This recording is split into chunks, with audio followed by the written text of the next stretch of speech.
Welcome back to another episode of What About Dat?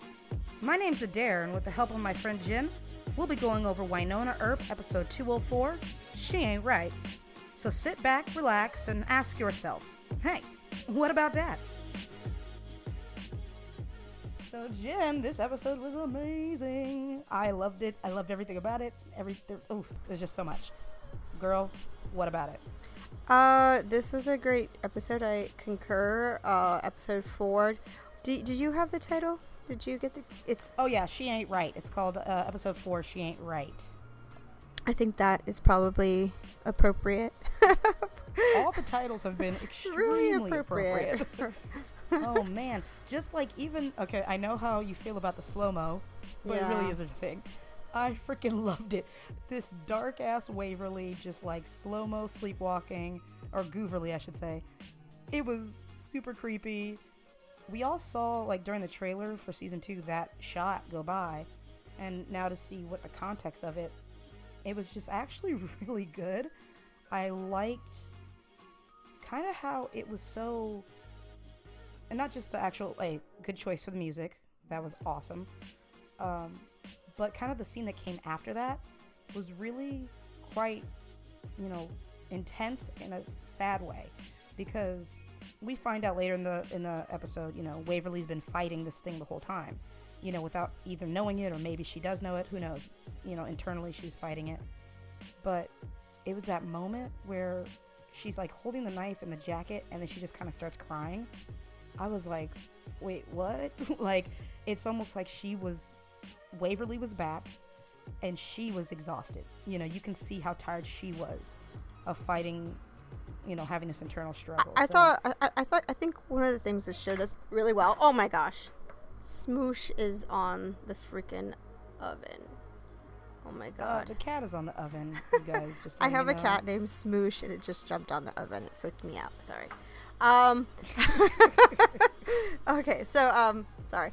I think the show does really well with cold opens. I think the first 5 pages prior to the rolling of the titles is always so telling. What they tend to do is they'll have the emotional drama. You'll see the emotional drama first, and then you'll see like a teaser of the villain of the week. We got that with Waverly wandering in the snow, and then we got a picture of what the villain of the week was going to be. I thought that was really, that seems to be habitual in each episode. That's how they set up these cold opens.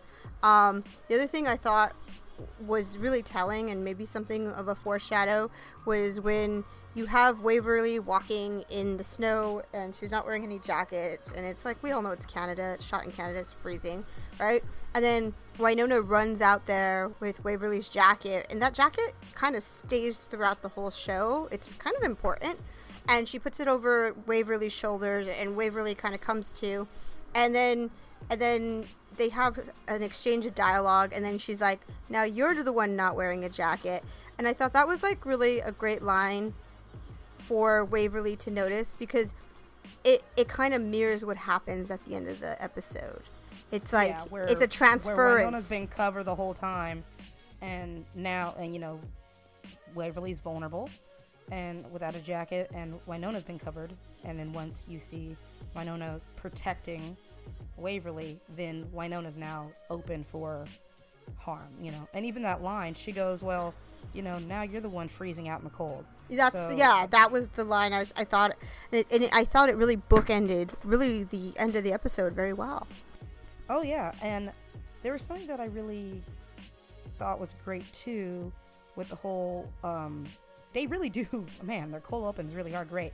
Not only do we get an emotional connection with the sisters, and now we're starting to see Wynonna really worry about Waverly, we're also seeing dolls, like the foreshadowing of dolls coming back with the dog tags, and even the knife, and putting it in her pocket and not knowing. And I just excellent opening. This episode cracked me up and had me just giddy. After kind of this moment and this opening, we go and hang out with Jeremy, and Wynonna has now coined the phrase assholery, I see. That's the thing. I feel like I've been using assholish and assholery for years, but I love the fact that she defined it. I put it. I personally put that word in many of my writings. But I love the definition of it.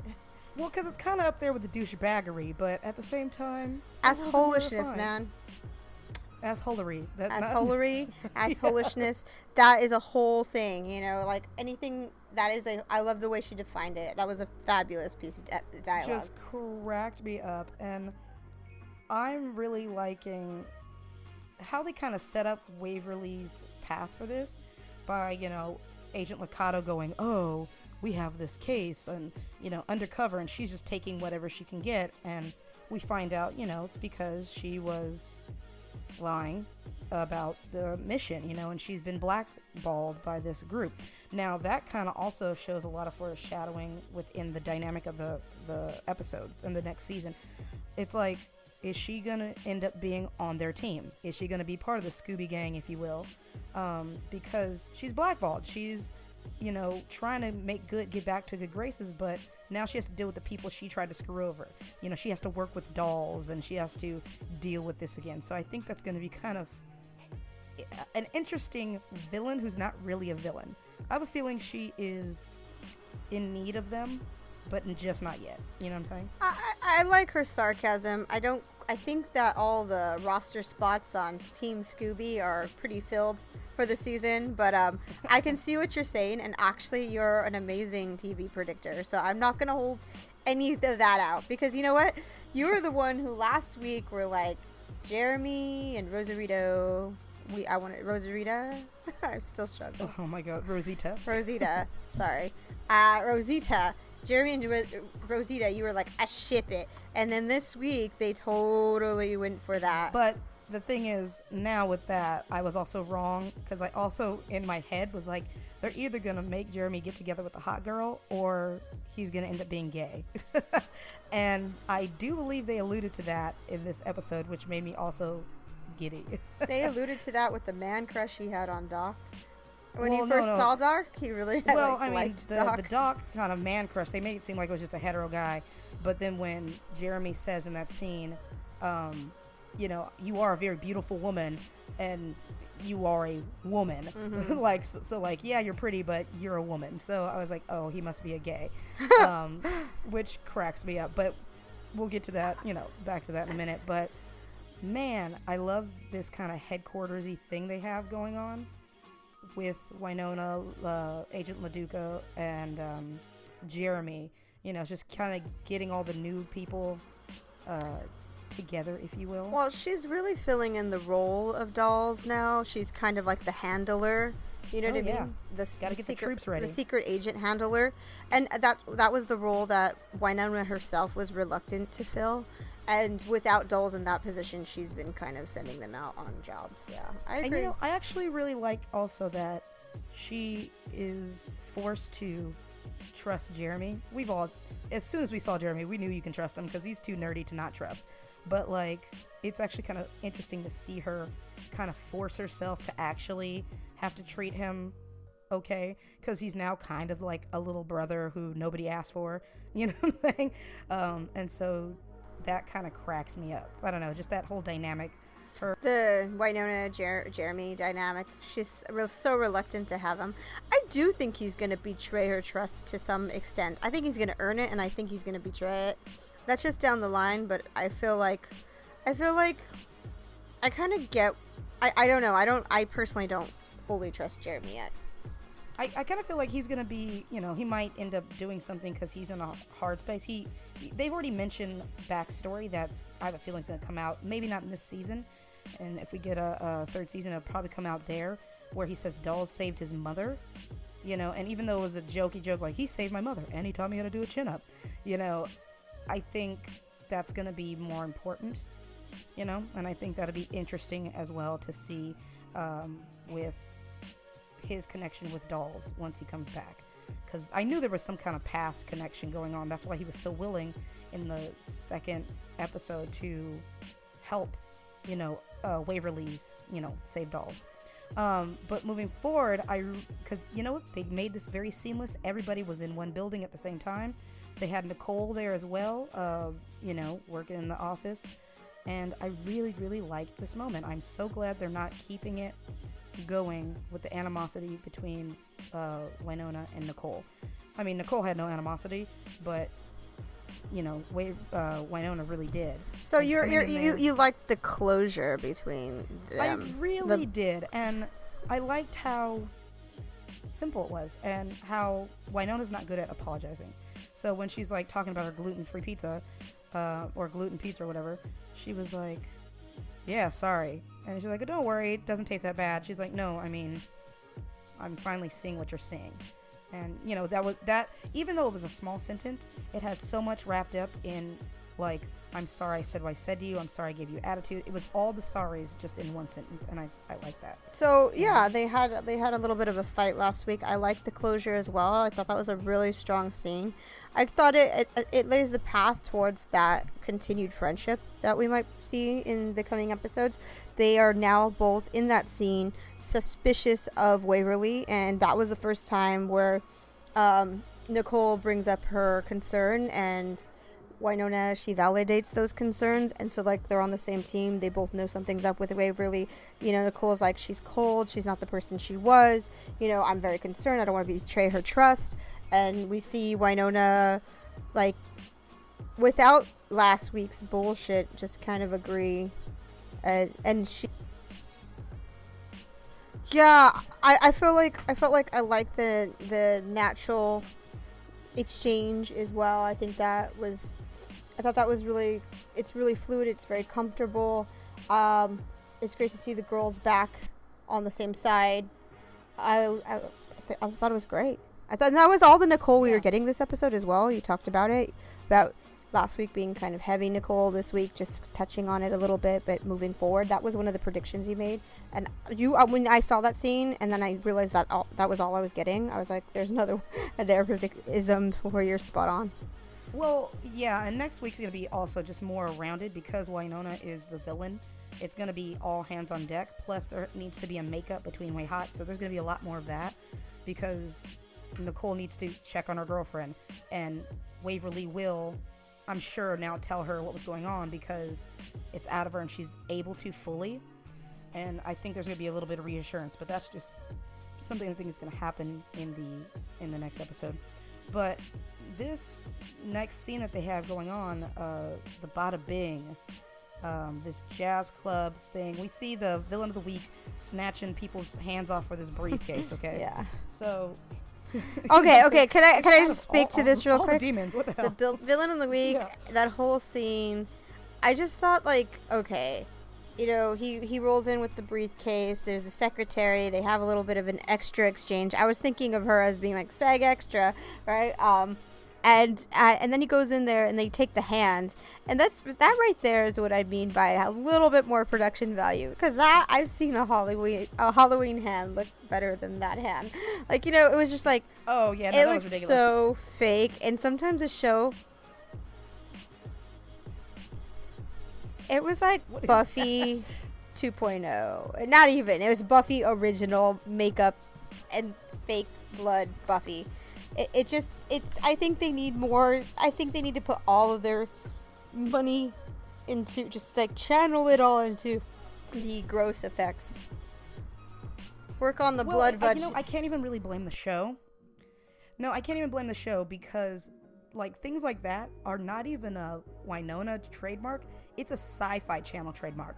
You can look at any Sci-Fi Channel show, and there's always that weird, cheesy ass, like, they just don't put enough into the actual sci-fi-ness of everything, which makes me a little sad, and I do want more for that whole channel, but I've been watching Sci-Fi Channel for over a decade, and I'm never, ever shocked I think at how bad the quality I don't think that's what it is, because I would beg to differ, because I think one of the best quality shows I ever saw in terms of detail and world developing was Battlestar Galactica, and that was a sci-fi show. I think that was the only one. No. Even Stargate for 10 years looked But no, what bad. I'm saying is, like, I think the shows that come through Canada and are picked up by an American network, those shows are typically have like a smaller budget, and they're from smaller like networks, and like American networks they'll pick them up and they'll give them a larger budget, from my understanding. So you might have a smaller production company that doesn't have that much money, but then when they're picked up for a couple of seasons, the network will give them more money for their production. So it's just like, what I'm thinking is it's probably whoever produces Wynonna Earp. Do you know the name of the production company? I don't. It's probably that they don't have a huge production budget. They probably get more money from their network, but you're right. Anything that comes from Canada will have a smaller budget as a show. I mean, possibly, because a lot of the biggest, well, not possibly, that's the thing. Even, like I said, Stargates, all 4 Stargates, you know, had that same kind of quality. Even though they were grandiose and the settings and the scenes and blah, blah, blah were big and explosions, they're still, like, with just some really kind of crappy graphics. You know, even, well, I was going to say Sharknado, but that's just absolutely supposed to be terrible. That was, like, they make B movies. I'm going to concede that entirely. Yeah, they make B movies. And like Eureka, also the same thing. Eureka was a great show. That show was awesome. And I actually would have loved to see what they would have done with Eureka had it been on a different channel. Not that it wouldn't have been any less awesome, but just, I don't know, there's a whole thing about it. Same with Warehouse 13. I was gonna say Warehouse. I was gonna say Warehouse 13 as well. Yeah, also that kind of feel, like there's just a certain stylistic thing that they do. Mind you, this is a lot better. But like when you see the demon's red eyes, when you know they're still like it's almost like they make them do it on purpose. Yeah, it's a style thing. Yeah, you can't have that many issues through all these shows. I look at the production value of Wynonna, and I think that it's like there were some really good episodes of Xena that are like on the same in terms of like production, and Xena is from like the 90s. So I look at the Xena makeup and hair, and I'm like, oh, that's like Wynonna quality. You're right, it is a style thing for sure. Yeah, I think that's just what, I don't know why, but I think that's what it is. So moving on, we have, Waverly going undercover, dun dun dun, which is adorable. She loves going undercover, that Waverly. She really does, and I think it works for her. And now that she can do everything, apparently, she's a scientist, a singer, she's a little bit winning, isn't she? She's winning. She's like, has a hot girlfriend, has a fun job, was a little bit possessed, but like is free now. Like, what the hell? She reminds me of a mix between like Lost Girl Lauren Lewis and Kenzie, because she's snazzy like Kenzie, but she has everything going for her like Lauren. Yeah, like she's super smart and can sing shit and probably speak French. You know what I'm saying? We see her once again being awesome in this beautiful gold gown, like yes please, and singing this sassy song about I like boys and girls and guns. Was that an original? It's just like whatever. That sounded like an original. Guys, I'm not gonna lie, I did absolutely none of my research on the music or names this episode, and I apologize. Normally it's like I'm like, ooh, let's get it together. Today, you all know what I'm talking about. It's called riffing. We're scatting. We're like verbally we're scatting, just like Waverly did. Adair's actually a very good scatter. Just so you guys know this, she's got a way. And for those of you who might be thinking of something else, the term scatting is a jazz phrase for vocally riffing. So there you go. The more you know. She's a vocal riffer. Oh my gosh. Aka riffer. So yeah, I thought this was a cool Aka riffer. I love this. She got to sing a whole song. Scene, and I was surprised at how long it went. I was like, is this the musical episode? I could use and that's probably the closest we're gonna get to one. I could use a season 3 Wynonna musical episode. Just saying. Now that I know. Now that I know that they're singing. I feel like Wynonna would do a musical episode for sure. And the only one who wouldn't sing would be like Wynonna, just because she's above on purpose, just for on principle. I love the singing scene. Yeah. Anyways, but I like LaDuca, and so I think her whole thing of making Waverly go in there and this kind of not forcing her, but also not telling her the truth, was really kind of interesting. And I'm trying to figure out, is it once again, continuity error, or just did somebody forget, or was it supposed to be that way? The lady with the arms, the bare arms, like the muscle, if you will. The demon lady who was like the muscle. She was like the bodyguard for the guy taking people's hands. Well, yeah, but like in one scene, she has the shoulders, her arms exposed, and then she comes back and she has a long sleeve something on. I don't know if it's a jacket. I don't know if the costumer just had changed her outfit or she had two different styles. So it just because I saw her the whole time with the arms out. Like in a muscle shirt? Didn't see. Yeah, like if you watch the entire episode, she's only having her arms exposed. You know what? I think this is a continuity error. I'm looking at the scene right now, and the whole time she has her arms out, and then like a she muscle randomly shirt. leaves, comes back, and she has a long sleeve on. It's not a muscle shirt. She like legitimately just has a leather top, very Lena Luthor leather top, and a gold necklace on. She borrowed the costume. She did. And yeah, all of a sudden her arms were, 100%. I was just kind of thrown by that character, the weekly villain. You know, I really feel like that's something that criticism that I have. I wish that maybe a little bit more establishment for the weekly villain, just because like I was really unclear about everything they were doing this week. They didn't really establish her. We just saw what she did, which she's like kicks people's ass and she's like a demon with big teeth. And I didn't really get that whole plot actually, because I only saw the episode once and I was unsure as to why they wanted anything in the briefcase. And yeah, well, he just wanted it because somebody else wanted it. His goal which, seems very unclear to me. A reason why that plate's important. I'm sure that itself seems like it'll be important, but the weekly villain was so unimportant that I didn't know his name. I didn't really know why he was there. I just saw them get into a fight.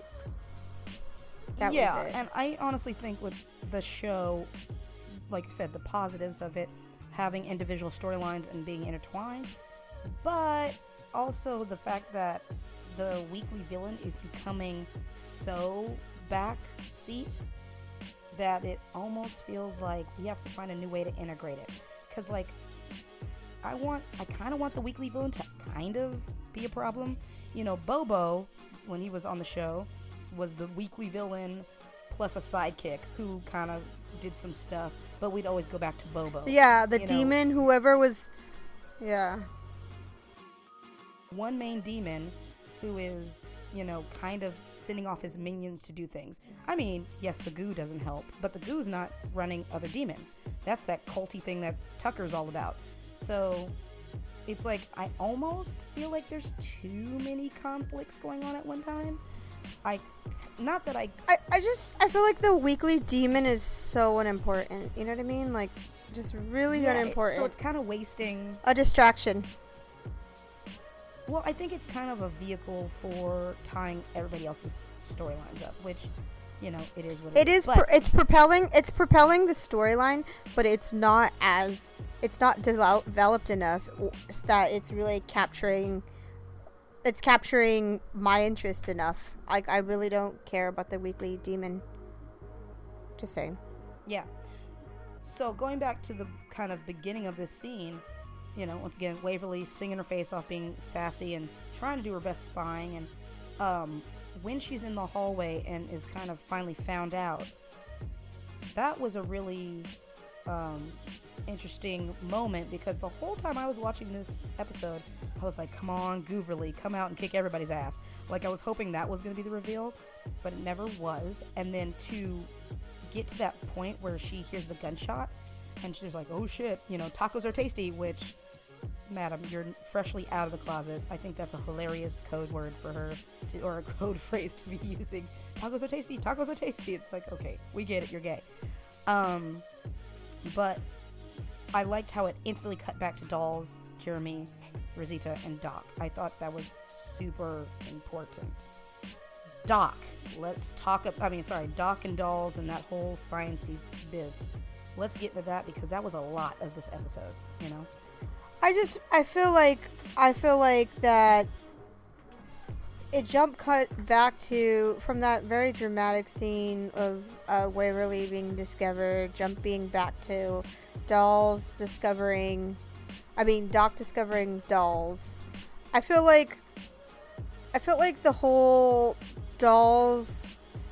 I don't know. My first impression was when I first saw dolls in the barn, like he is slowly turning into a yellow-dyed monster, and Wynonna just kind of like walks by and doesn't see him, but the door is open. I just thought that was kind of like really silly. I feel like he's been there the whole time and nobody knows, and they leave the door open, and it's obvious he should be right there. And for her to not be astute enough to like look in the garage, I don't know. It's just the lack of attentiveness and the way she misses him was a little too set up for me.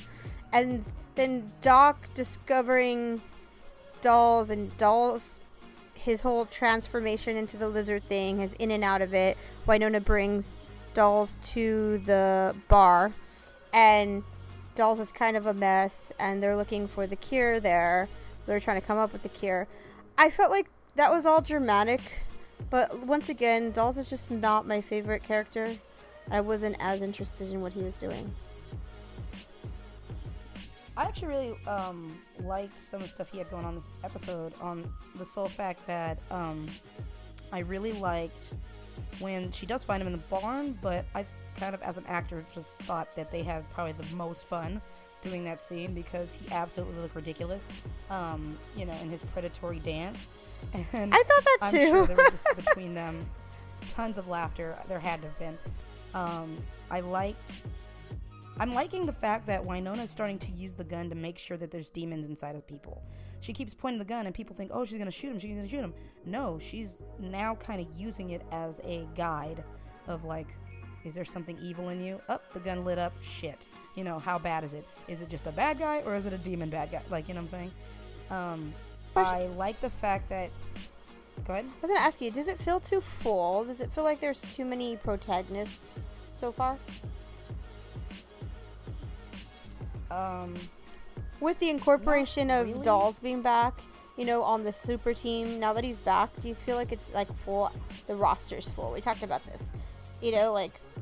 No, not really, because I think the thing is, Rosita's shady as fuck.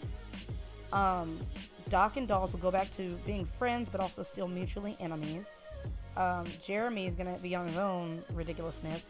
Waverly is going to be the big bad, and they're going to need all hands on deck to get rid of whatever this cult thing is. So I think they're purposely stacking it for that reason. Because now we have to deal with Black Badge, we have to deal with the cult that Tucker's about to be part of, the goo that has to do with Waverly, and I think those three things together, because they are going to come together, I think, for the finale, are going to need all hands on deck. So I get how they're stacking it up right now, and I don't think it's going to be a problem. I feel like it's a little full. Like, I feel like the cast feels full. So it's like there's so much happening, and there's so many characters that it's a large ensemble, is what I'm saying. And I felt like without the presence of Dolls, I was getting used to these other new characters, and now that he's back, I just feel like I don't know how to feel about him. I feel like I get it. He's like this out of control lizard man, you know what I mean? But also at the same time, I feel like, is he needed? What does he bring to the table now that we have all these other characters and talents? What is he going to offer? And that's what I question. Well, he's offering Black Badge. He's offering the love interest for Wynonna. He's offering whatever Jeremy's storyline is going to be. He's offering a counterpart to Doc because he's more of the aggression out of everybody, and protection over Waverly, because that's kind of how he was, season 1, even though he was very strict, law enforcement. So I think he does have a lot to offer for this cast and company, and I think that they've all kind of spread out, kind of how Waverly, when she was Gooverly, we got Jeremy and Rosita to kind of take her spots, but now that she's going to be back, she's going to probably take some more of the power. They might go to the background for the moment, but I think he's not back fully. Yes, he's not a lizard, but he also can't stay because of Black Badge and all the other stuff. So I think that, he's going to have a whole new issue, and I don't think it's going to feel like it's taking away from anything. Because so far, I personally don't feel like any of the castmates right now are taking away from anybody else.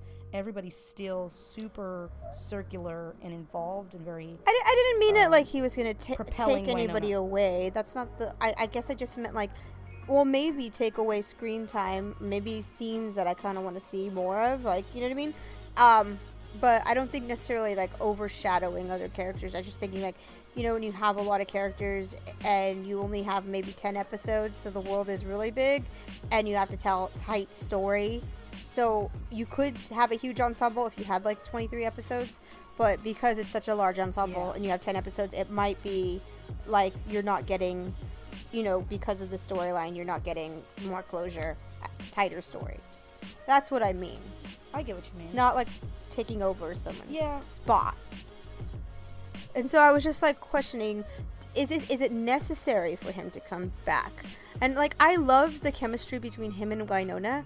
I really do. That one scene when they're reunited, it works really well between them. I wondered at that moment, I was like, I like this chemistry a lot. I just feel like, what is he gonna do? Because I feel like that the lady agent DeLuca, I feel like she kind of fills the Black Badge role now. I feel like other than being like a love interest, I feel like well, LaDuca doesn't actually fill Black Badge. She is part of Black Badge, but she's out of Black Badge. But so is Dolls, they're both out. Well, also she has a hatred for Dolls, so that's gonna propel, and that's gonna be, a storyline there. There are 12 episodes in the show, and we're already on 4, so I don't know. I think they might sideline a little bit of Dolls this particular season to usher in the rest of the 3 on, epic arcs or whatever.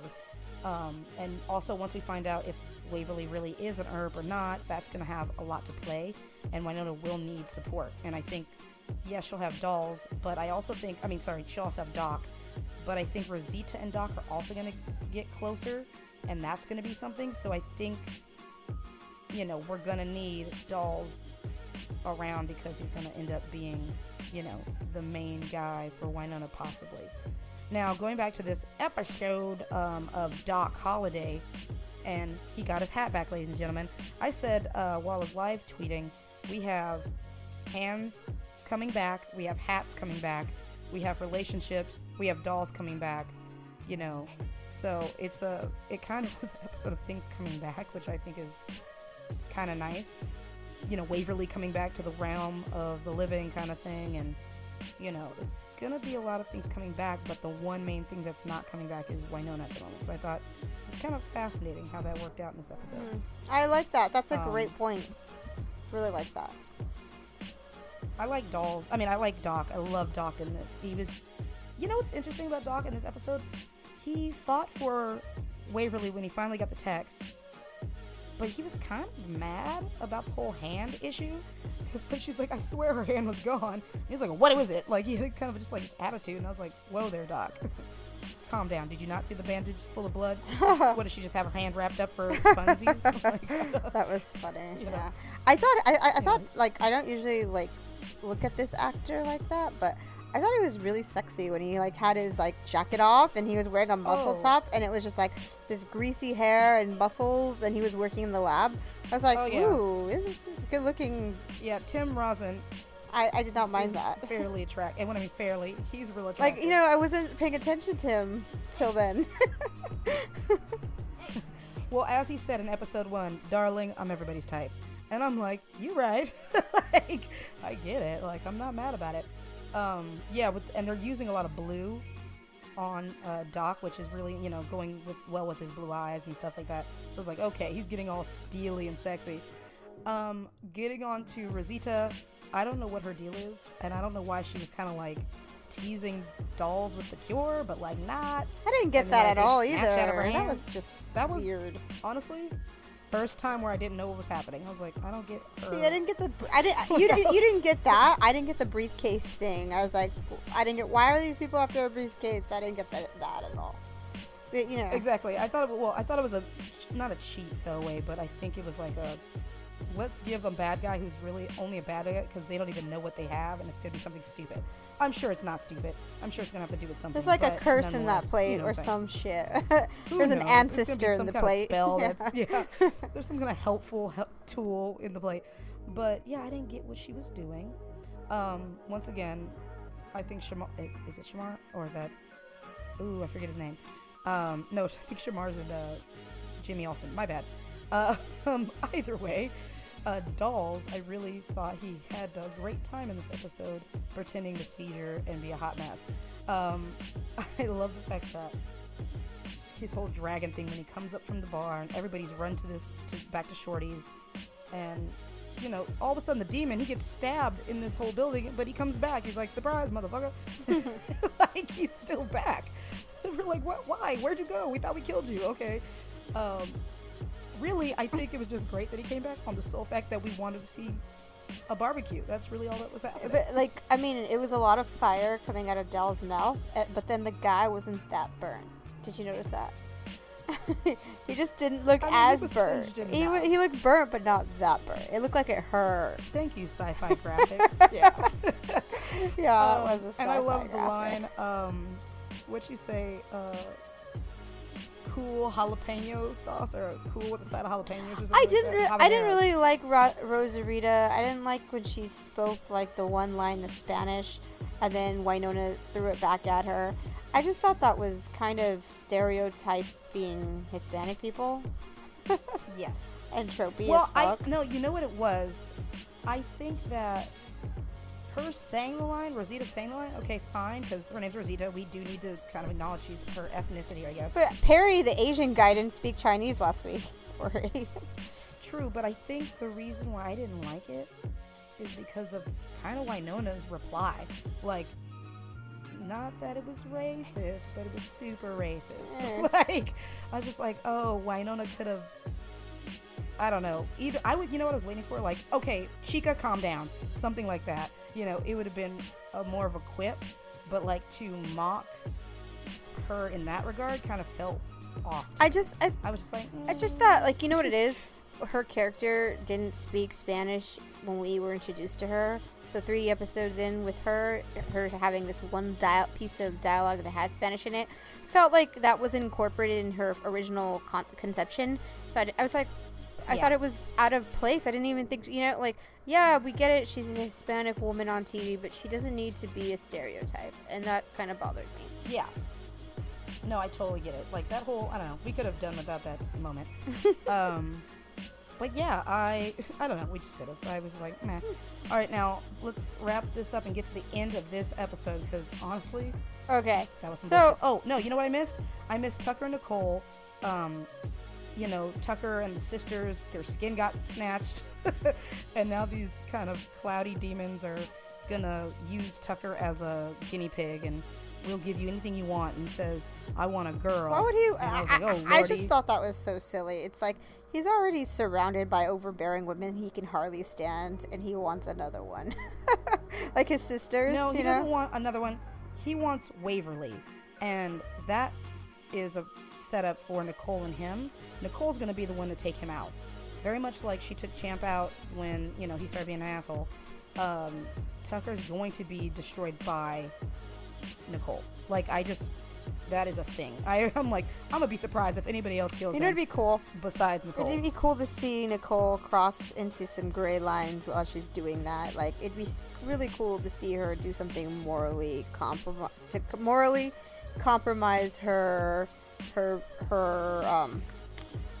inner compass. You know what I mean? Like, to make her do something to save Waverly that's fucking gray as shit. Because I'm sure Nedley, you know, he seems sweet, but I bet he's done some shady crap.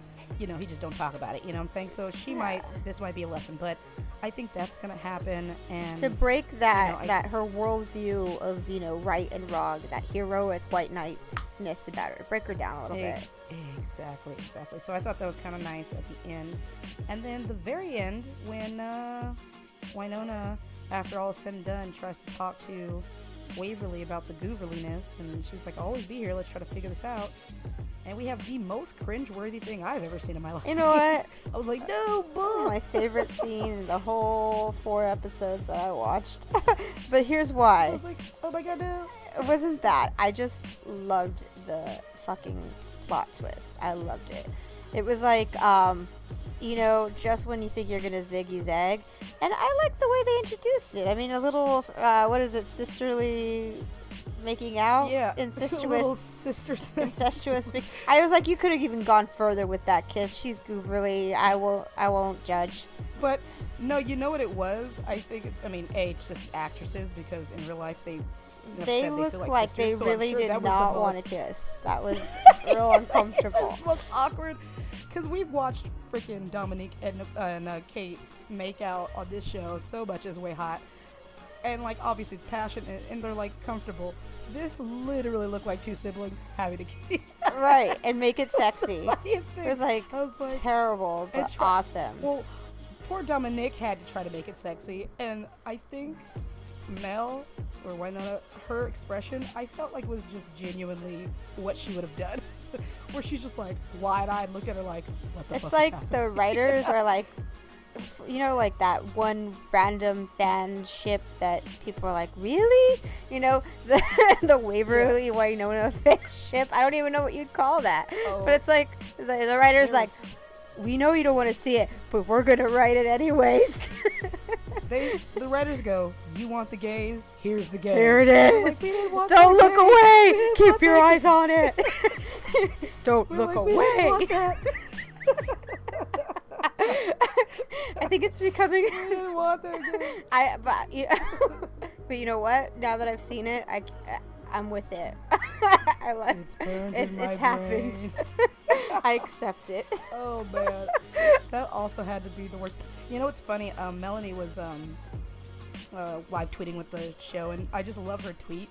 And I'll try to probably post it up here somewhere. But she was just like, remember that time I had to kiss you, dude? Yeah, ew, or whatever. Oh, just like, can I tell our lovely audience? Guess what happened? We got. Oh yeah. I'm so. You could tell her. Well, it's not even anything. It's not even that like big. I just tweeted something on our Twitter, and Melanie, Wynonna Earp herself, commented or liked it, I should say. And so it's just kind of cool to be recognized for a witty comment, and be recognized by the star of the show. Well, yeah, but like it's really nice to see how the cast really does live tweet us, and they really are taking the time to read our tweets and our feedback and things like that. So it was just kind of a nice affirmation in a way of, that people like Twitter and, social media. It was like we virtually shook hands with Melanie, and now we're never going to wash that virtual hand again. Oh, goodness. For some reason, it felt really dirty. That's so weird. So really? That's what makes you feel dirty? Not the sister kissing scene. Oh, no, it did. I was like, I feel like I would rather watch Waverly eat the spider than do that. Oh, right. She eat all the metal things. All the forks and knives. I'd rather watch her eat lipstick tube by tube than see her make out with her sister. Even though they're not sisters in real life, I was still grossed out. I think I'm used to it. I'm there for it. What else? Jen is always there for a good shipping.